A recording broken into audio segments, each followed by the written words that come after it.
Hello everybody, how are you doing? My name is Rob of Rule of Two Review, and welcome back. So I'm recording this video on the Sunday after the launch of Super Mario Odyssey, and it's obviously a really big deal. Everyone's tweeting about the game and talking about the game and getting excited about the game. I am freaking loving the game, and I'm sure most of you guys out there who are playing it are as well. And through that, there's a lot of conversation, there's a lot of reviews, there's a lot of review scores. There's a lot of opinions. You know, these kinds of things can be really polarizing. A big game comes out, it's got a huge fan base. That fan base is excited. And then, of course, there are detractors. There are always detractors. This is not exclusive to Mario. It's not exclusive to Nintendo. It happens with all series, all franchises, all companies. Heck, it even happens in the movie world. And in some ways, that's okay, and it's to be expected, and it doesn't have to be the worst thing in the world. I mean, varying levels of opinions are actually healthy, and it's good when maybe something isn't so incredibly one-sided. Although, to be fair with Super Mario Odyssey, it is kind of one-sided when you're looking at a Metacritic score of 97 and so many perfect 10s and 100 scores. But still, detractors and naysayers are a common thing. And through that, one of the main things that I wanted to talk to you guys about today stems from a complaint that I saw in just a couple of places leading up to the actual launch of Mario Odyssey, because a couple of days beforehand, we all know that's when review scores, official and confirmed review scores, started to come out. We were seeing the perfect 10s and getting really excited and happy about that. And that's when I saw these couple of responses that were shared mostly on Twitter that were kind of displaying the idea of it's people's nostalgia coloring their opinion of Super Mario Odyssey, and that's not really fair or accurate. Obviously, the game can't possibly be as good as all of these review scores are saying. It's people's nostalgia. It's these Nintendo fans and their love of Mario and Nintendo franchises and stuff that goes way back, even decades, to Mario Bros. 3 and Super Mario World and Super Mario 64. And just because they feel they have to love Mario because they have a fond remembrance from when they were a kid, they're letting that color their current review and current thoughts of Mario Odyssey. Now, while I don't inherently believe or agree with that idea, I do think that there's something to the conversation, and it's that nostalgia factor that I found really interesting. And to be fair, there hasn't been a whole lot of people saying this kind of thing. It's not like this is this big controversial complaint that, you know, so many people are throwing the nostalgia flag all over the Mario Odyssey thing. But I saw enough, a couple of tweets and comments about it, that still I felt made it something that I was interested in. And I think it is still a relevant conversation because this is something that does happen more often with Nintendo than not. Because of how old Nintendo as a company and Nintendo's games are, we will still see and hear people say it is the nostalgia thing. It's the fact that it's a Nintendo game. It's the fact that people who like Nintendo games grew up with Nintendo, and so they trick themselves into thinking maybe that some of Nintendo's games are better than they truly are. And that is a common thread and a common theme. I know that even some people said it when Breath of the Wild came out just this same year, where some people thought, I mean, Zelda's fine, but it's not so great. It's just because it's Zelda, and because you love Zelda from when you were a kid, that you think this game is so crazy good. And it was through comments and tweets and stuff like these that got me thinking, you know, it's kind of interesting to dissect the nostalgia factor and how we look at games sometimes through the nostalgic lens, and if that's a good thing or a bad thing, and how it really factors into our opinions of games. And I'm not gonna lie, I am an incredibly nostalgic person.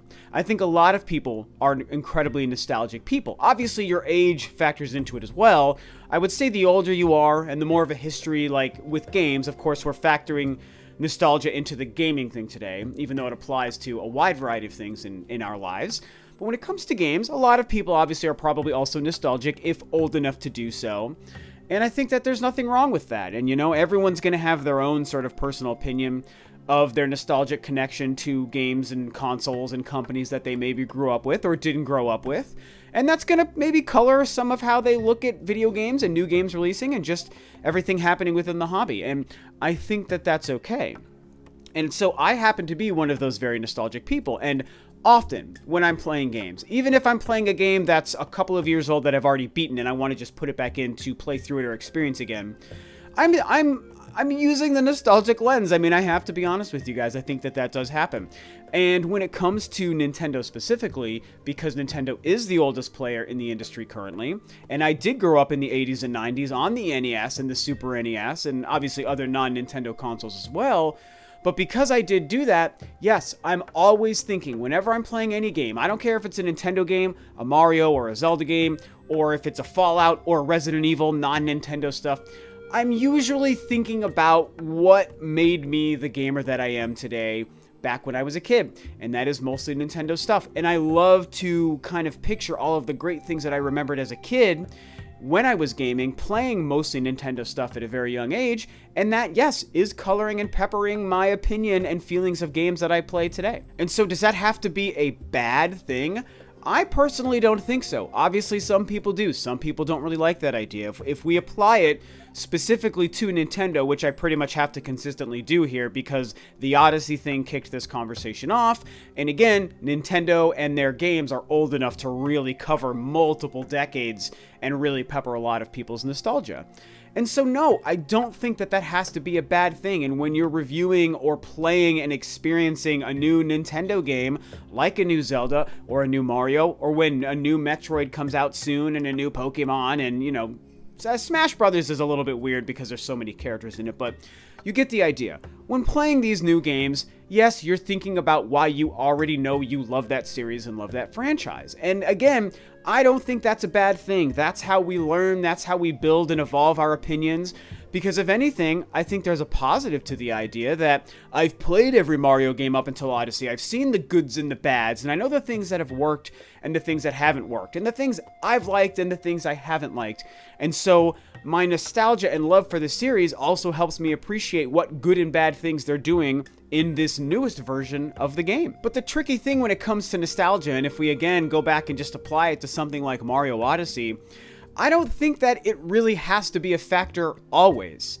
And when somebody says, oh, it's nostalgia of Mario for these Nintendo fans that's making them feel like Mario Odyssey is so good, well, what about the people who maybe don't have that nostalgic connection? Or I'm sure there are people, I mean, we're long enough into this industry and Nintendo's lifespan at this point, there are probably adults reviewing games in a professional capacity for a website or a magazine or a YouTube channel or whatever, who are actual adults, but who were not old enough to have actually grown up on Nintendo's games.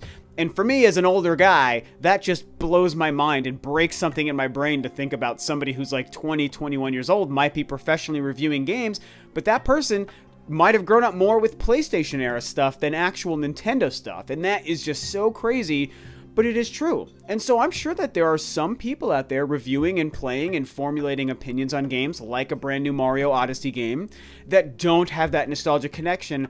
But if you look at the meta scores and you look at all the reviews, you're seeing an overwhelming majority of 10s and 100s and 9s and 9.5s and amazing scores and people praising it, because sometimes you can remove nostalgia and sometimes a game is just good. And that's where the nostalgia excuse to me doesn't really hold any weight. And that's where, to me, it falls apart. And it did start earlier this year with the Breath of the Wild conversation and a couple of people who just refused to admit that a game could possibly be as good as what these review scores are saying.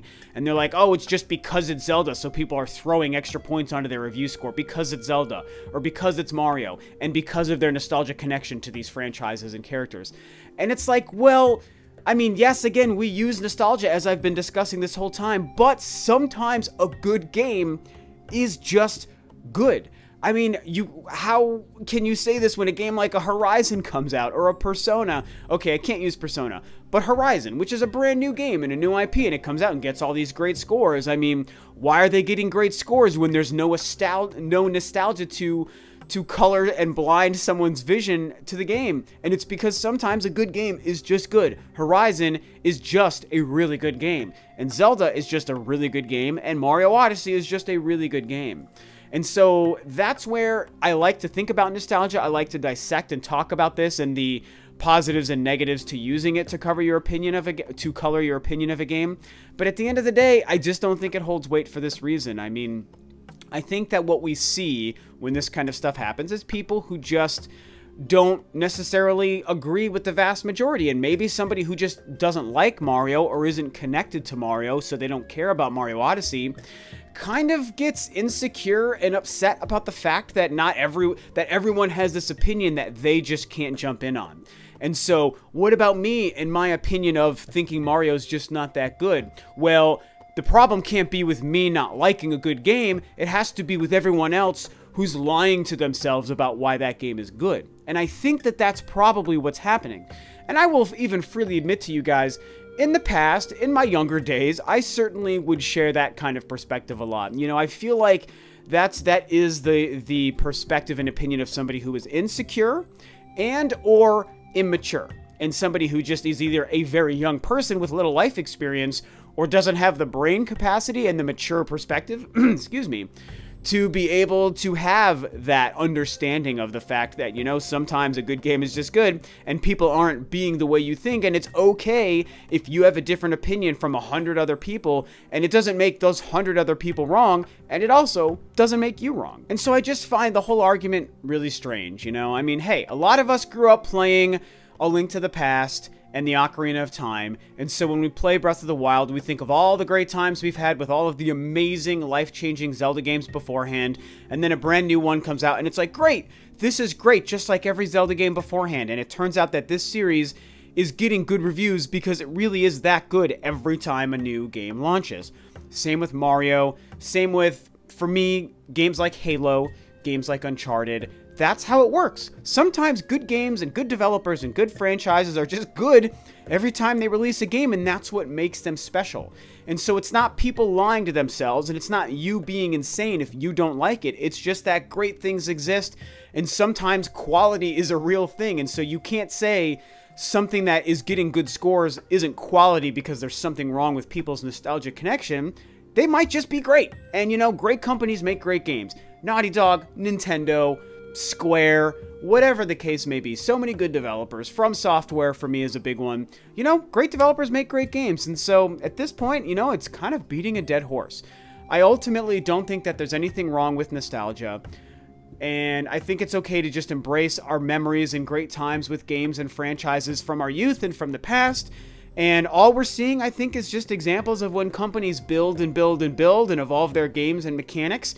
And in a lot of times, when a company is a good company, they're just increasing their quality because that's how you do it. So anyway, that's it. Kind of an interesting conversation. I'm really curious what you guys think about it, especially for those of you old enough like me to have grown up on Nintendo's games and older Mario games and Zelda games and Metroid and all of these things, or maybe even Pokemon is a good one if you grew up playing like the old Game Boy Pokemons when that series first launched. Like my brother was a big fan of it when he was a kid. You know, and does this whole thing of nostalgia coloring people's opinions make sense to you? Do you think that it does happen too often? Do you think it did happen with Mario Odyssey? Or are you like me where it's maybe not as big of a crutch as some of these naysayers out there are trying to make it out to be? I just think that they're blowing it up to be a bigger problem than it truly is. I like tapping into my nostalgic side. I like remembering those great times, especially when I play something like a brand new Mario game. So share your thoughts on that stuff below. That's going to be it for today. Thanks so much as always for tuning in, guys. This is Rob of Rule of Two Review, and I'll catch you guys next time on another video.